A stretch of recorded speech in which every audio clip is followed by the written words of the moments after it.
Khari, you mentioned before the season started that this team had better chemistry than any other team you've ever been on. Yeah. You guys obviously have gone through some trying times here as of late. Does that remain the same? Is the chemistry on this team untouched, or is it getting tested a little bit? I think it's still untouched. I don't think nobody's pointing the finger at one particular person, one particular group.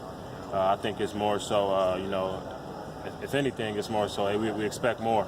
And we need more, in order for us to go where we want to go as a group. And then, like I said, we got great relationships here, so you take those in the right way. I felt like everything has been respectful, and there has been no back and forth. We don't have those type of problems on this team. Khari, when you heard Joe in the post-game call for the team meeting, did you have a sense before he even said that something needed to be done?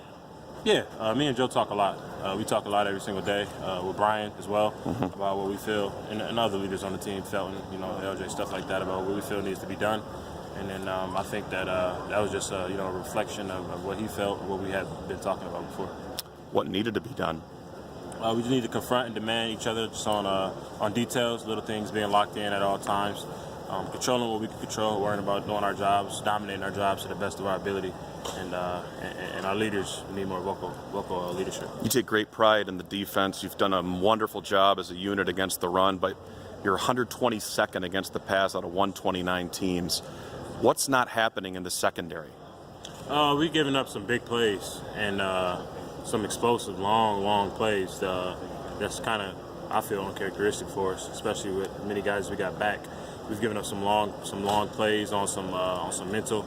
A lot of it's mental. Some of it's them making plays on us, or us in position to make plays, but just not executing. So I feel in order to improve on that, we just need to be more locked in, play the ball a little bit better, deeper down the field, and more locked in to what we're doing. How much of that do you think is just a domino kind of residual effect of Josiah Scott being out? Some would say it is, but it's hard to tell. It's hard to say, I guess. But I know he definitely helps us, and I think that I don't know if whenever he comes back, I think his presence will be felt. But until then, we rolling with the guys we got. And we're confident in them too. What's his role right now? Is he even attending practice? Is he out there? Okay, yeah. Joe's out there. Joe's talking. Joe. He's not a big talker, but he's out there talking. He's giving his input. He's real low key. He's in every single film session with us. He sees and he's locked in. Joe mentioned you guys had a great practice. He really thought the focus, energy level was higher. Did you pick up on that? What stood out?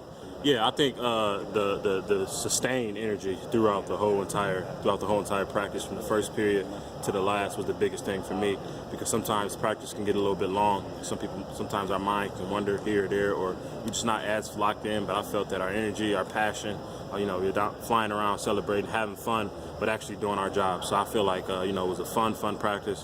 One of the ones you didn't want to end. You beat Penn State.